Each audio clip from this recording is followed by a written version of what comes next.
Hey all, welcome to this week's episode of All Hands. We are back. We took a little break last Friday because we were doing live streams from Home Delivery World in Philadelphia, where I am right now, actually in our micro fulfillment center here. As you can see, boxes behind me and all that great stuff. Been a busy week. So we had a good time at Home Delivery World where we did the two live streams, got to talk to a lot of people, got to connect with some people in person as well. It's always good to see those virtual friends from LinkedIn in person as well. Get to really meet them and get to know them. Shout out to Steve Lopez at Freight, actually one of them that we connected there as well. It was good to meet a bunch of other people and moderate two panels, one with CloudSort and one with Logiwa. So that was a lot of fun. This week, I actually got to teach Excel basics class at a logistics company, which is at the port here in New Jersey, which was pretty fun, pretty interesting. Good to relate some of my experience to that. And on the podcast this week, we had some great conversations, especially Wednesday's episode was a really interesting topic on psychological safety with Rob Van Stratum, which I think is such an interesting topic, which I guess I was aware of the concept, but never knew the name of it previously. So I've recently been learning more about that, and it's really a great topic. And psychological safety, I think, is so important for our industry, especially one that's so kind of performance based on the floor level and on that picker packer level, especially within the warehouse itself. So definitely check that episode out. Make sure you check out our newsletter later today, which I have links to everything that's happening with the new warehouse too. Additionally, some big news for me. I was sworn in as the president of my ASCM chapter this week, which is ASCM PRSJ. So I'll be serving as the president of the board there for the next 2 years, and definitely hoping to bring some things together and do some collaborations with people in my network as well. So if you're interested in contributing, especially if you're a New Jersey company, we're definitely looking to do some further tours, potentially collaborations, seeing different factories, solutions, warehouses, things like that, and bringing that to our association and our group. I think will be a really good time. So definitely looking to do that. And we're also always looking for student mentors too, if you're interested in mentoring. And then coming up in terms of events, what's coming up next? Well, we have actually our friends at ABCO are going to be having their own little conference on July 27th. Unfortunately, I can't be there, but they're going to have a lot of great, I saw Seth actually last night from ABCO, and they're going to have a lot of great vendors there and different robotics automation solutions to be able to check out. And that's in New Jersey. If you're able to attend that, we'll definitely be posting some more information about that. We love the guys at ABCO over there. So definitely happy to be supporting them. And additionally, make sure you tune in on Monday. I'll be joined. I'll be joining. I'll be the guest in this scenario. Jeff Dickinson on his podcast too, which we'll post a link, and that'll be in the newsletter too later today, so you can find that. And now we have a special safety tip this week. Last week was forklift safety day, which we kind of missed because we were at Home Delivery World doing all that stuff and getting caught up there. But we have a very special safety tip from Eric Miller of JLT Mobile Computers today, specifically for that forklift safety day and safety week. And I think I've seen safety month too as well. But we always know that safety is first. So that's why we always love to have a safety tip within this series in the beginning. So I'm going to kick it over to Eric now so he can share that safety tip, and definitely take note of that safety tip. Hi, this is Eric Miller. I am the CEO of JLT Mobile Computers, Inc. I'm based here in Phoenix, Arizona.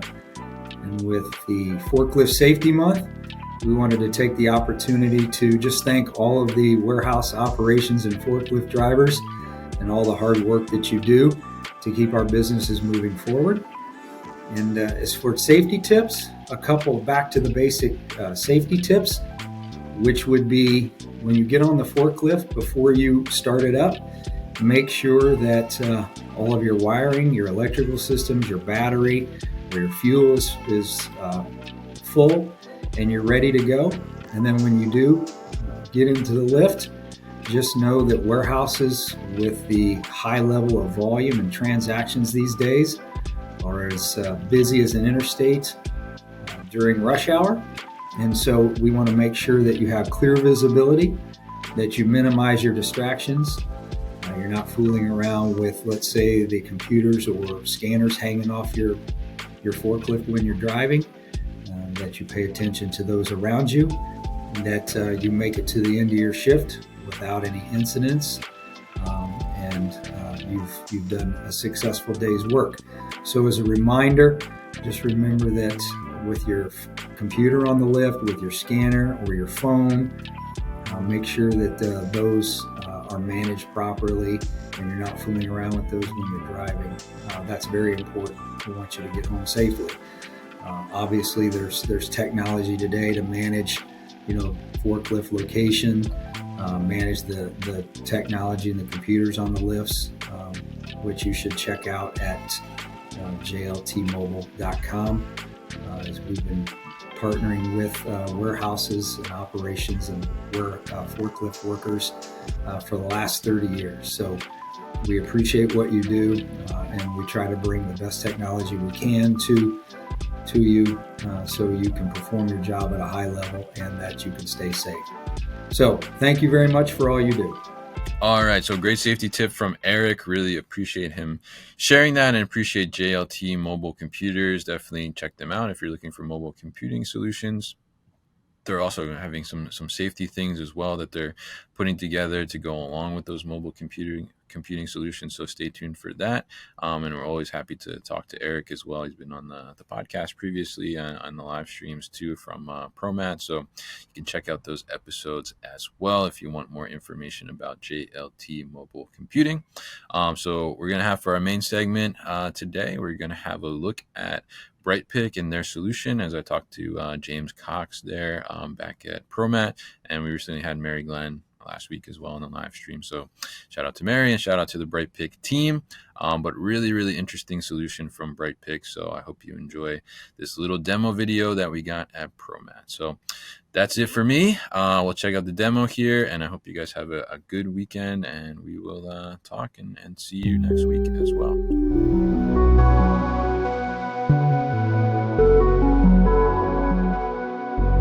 Hey guys, it's Kevin with the New Warehouse Podcast here at ProMat 2023. I am at the Brightpick booth, and I am joined by James Cox. He is the CCO over there, and he's going to tell us a little bit about Brightpick, and he's also going to kind of talk us through the solution we see behind it. So, James, good to connect with you. Thanks, Kevin. I appreciate your time. Yeah. Tell us a little bit about Brightpick and what it is you guys do. So, Brightpick is a Slovakian company. Okay, that's where our headquarters are. We have our North American headquarters in Erlanger, Kentucky, just outside of Cincinnati. Right. And what we're showcasing here is our Autopicker. Okay. It's the first autonomous mobile picking robot in the industry. Right. So what you're actually seeing here is we're building consolidated orders. We're doing both each pick and split case picking. As the robots are running around, the runners, as we call them, they are picking up an order tote. They're building that unique, discrete order for a customer, right? They're then picking up a donor tote. They're picking out of the donor tote and building that order, and that process continues until we go to the pack out, right? We are a fully integrated solution. So we start from decant, and then we do the picking, and then we send it to pack out as well. Got it. And then for scale and everything, we can continue to build higher if we want to cube it out. We don't need any special floors. This is a LiDAR system. We're not using any QR codes or anything like that. Okay. We're able to pick a variety of products, from poly bags to grocery items to pretty much you name it. Our parent company is PhotoNeo. They've been around for about 10 years. Right. They specialize in 3D vision. So as you see here, we're actually taking a picture of what's going on in the donor tote. And we build a 3D model. So we know exactly where to pick and what to pick, and then put it in the order tote. We don't have to train any of our robots. right? Based off of all the AI and algorithms of over the 300 million picks that we've done over our lifetime, we're able to pretty much pick almost anything. Interesting. So I mean, obviously I think the uniquest feature probably here is the actual picking when the tote is being retrieved, right? So we have two totes on the robot here, right? And I think, what did you call them, runners? Yeah, so the runners, The exactly. runners, Yep. right? Two totes on the runner. And so one is for the order itself, right? And then the other one is the one that's pulling off the shelf and then actually picking the item from, right? Exactly. So that, to your point, that's what makes us unique at the show today, in the sense of you have companies that do picking, you have companies that have AMRs. We have it all under one umbrella and software. Right. And again, we're picking, so we're giving the customer the ability to reallocate their labor or their scarcity of labor to go do something else. Right. So this really becomes the equivalent of a human walking down an aisle with, a cart, picking items here, here, and here to fulfill a customer's order. We're doing now that all with robotics. And it's really the only one in the globe, in the world, that will do that.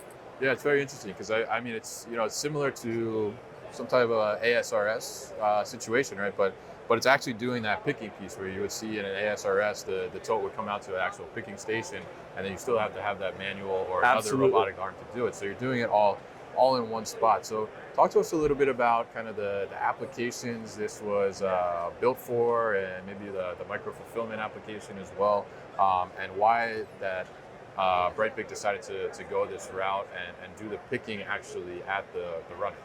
Yeah, so great question. So for some of our first applications were in the grocery market, right? So online order fulfillment is what we started with. We have a few current installations over in Europe now. We're working on a few installations here in the US. But basically, again, building that order, right? That discrete order, as I'm calling it, that's what we're working on to fulfill a customer. But to your point, really the secret sauce is that robotic picking. Here so we can see it, So not only are we able to pick the goods robotically, but if we have, for example, a carton of milk or something else that we need to be able to pick, we can send these to a goods to person station. Oh, okay. Right? And because all of our runners are exactly the same, there's no single point of failure in a solution. Right? Yeah. So the need to have immediate support and for breakdowns or things like that are removed away. Right. If, for sake of an argument, that this runner would break down, I'm able to take that order tote and place it on another runner and let it keep going. Interesting. Okay. So again, many differentiations for us in the marketplace. We're excited about this technology. Right. We're the only ones showcasing something like this. Yeah, I mean, it's very interesting to see, and I think it's so smart to be able to take that pick when you're just retrieving the tote as well, instead of now having to have that tote travel to wherever your CTP pick station would be, right? And take those items out. So now you're able to do it right there, minimize the amount of time, and actually have an impact on the labor reduction as well, right? So tell us a little bit about kind of the evolution of this and how did the idea kind of come about and kind of come to fruition as this solution as we see it now. So everything is based off from the mindset of our founder, Jan Ziska. Okay. This is something that he's created over years. And again, it really started from the 3D vision of Photo Neo, right? And the ability to understand how to pick different products. We then created the AMR, right? And then the idea of joining those together in a software using our AI algorithms. The ability to pick is really, again, as we continue to talk about, is the secret sauce behind all of this, right? Everyone has AMRs, you've got people that can do robotics, things like that, but it's the combination of both of them. So it all started with Photo Neo, and then Brightpick, about a year ago, got into the market of saying, hey, I need to provide an integrated solution, right? And the demand from the grocers to say, I can't get labor anywhere, right? How are you gonna help me fulfill my orders when I don't have the people? So that's what spawned the creation of the Autopicker. Interesting. Yeah. Yeah. I think just looking at the system too, I mean, I can tell that there's flexibility in the system. I mean, there's flexibility on the picking side, which you mentioned too as well. If it's a heavier item or something, it can go to that picker if it needs to. But I think just looking at it and knowing the fact that it's LiDAR, there's no wire guidance or anything like that, you're able to put it in place. I'm pretty sure in any existing facility, right? Exactly. So we don't need any critical flat floors or anything like that. So when you talk about older systems, ASRs, Right. these monument systems, what typically happens is, okay, I'm going to design you a system. I'm going to take a few months to develop it. I'm going to sign off for it. And then I need another year to install it, right? Well, at that point, the data that you are using is old, right? Right. It is no longer relevant in today's data. So we are quick to the market. For one system, right now it's about 4 months to install. Right. As we continue to build relationships with customers, that repeat business will get down to about a month to be able to install a solution. Yeah. So it's quick to react to the changing marketplaces. Because we don't have any engineered structures or anything like that, it's easy to continue to add aisles, Yeah. right? So we're constantly flexing with the ever-changing market of your orders going up or down. Right. Again, back to the point you said in a back of store and a microfilament, Yeah. I don't have to redesign the floors, have heavy infrastructure, worry about sprinklers or anything like that that's going to make that thing cost even more, Exactly. right? So it's all about quick, efficient solution. And that's what Autopicker does, right? It optimizes everything that we do and everything that the customer needs. Yeah, very interesting stuff and a very unique solution as we talked about as well. And I think it's a great application, especially as we start to look at how people are doing fulfillment now. Like we said, the back of the store, micro fulfillment centers, it gives you so much more flexibility and agility in your business to be able to do these types of things and like you said, put it into spaces that exist already and make those more efficient and pump out more throughput for there. So I'm curious, it's kind of recently announced, right? So how has the reception been at ProMat here? This has been exciting for us, Yeah. right? We've had a lot of customers, a lot that were booked and a lot that came right up to us. Yeah. And we're getting a lot of traffic from everybody saying, hey, you need to come see Brightpick. Right. Yeah. You need to see this Autopicker solution because again, there's nothing else like it right Yeah. now, right? Everybody has their niche and this is the only solution that does really in-rack picking, right? That does the combination of the AMR technology as well as the picking technology and provides an end-to-end solution for your customer, right? Yeah. So you could drop these one in a store and you're pretty much ready to go. I don't need to integrate with other technologies. We'll provide decanting for you. Right. And then we're going to provide the picking and then we're going to provide the pack out station for you. Yeah. So it's easy for customers to implement. Again, I go, from my previous experiences, I see that the need not to have mechanics on site, right? Yeah. Because all I have to do is just take that runner if it fails and put it out of the way, right? And I can get that maintenance tomorrow, right? I don't have to get it today. Yeah. I'm still always getting throughput. Yeah. Not having a single point of failure is key today. You can't shut down a customer, Yeah. right? The total cost of ownership as well is a huge bonus here. There's not these ongoing spares and extra parts that you're going to need, right? So if you look at the solution, the way we've designed it, right, it's efficient from every aspect, right? Yeah. From the beginning to the picking to the total cost of ownership, the lifetime of the product. Yeah. And the way that we're going to market though is we're also looking at and saying, hey, we'll provide this to you as a CapEx, right? If you want to buy this, but we're also willing to invest with you and say, hey, I'd like to do this as a robot as a service as well, right? So you may have companies or 3PLs, for example, right? They're typically on 3-year contracts. They need to implement something quickly. Yeah. They need to regain their assets. But again, their contract may be over. They don't want a monument, right? Or, hey, their business is growing or customers growing. I can tear this down and quickly move it to another location, Yeah, absolutely. right? Yeah. It could take 2 weeks, tear it down, put it up, and I'm ready to go. Yeah, really interesting stuff and definitely a fascinating solution. I mean, the uniqueness of it, I think is great. And I think it's definitely going to be really great to see how this develops and how it gets implemented into some customers. And I know you can't share any right now, but it'll be interesting to see how it does over time through that micro fulfillment application. I'm really interested to see as well. So James, I want to thank you so much for I appreciate the time. giving us Thank some you very insight much. into Brightpick. If people want to learn more about Brightpick, how can they do that? Yeah, come to, you can contact myself. I can be emailed at cox@brightpick.com. brightpick.ai or come to our website, www.brightpick.ai, and see more information. All right, great. So James, thank you so Thank much you very for much. showing it Appreciate to your us, day. and we really appreciate it. Thank you.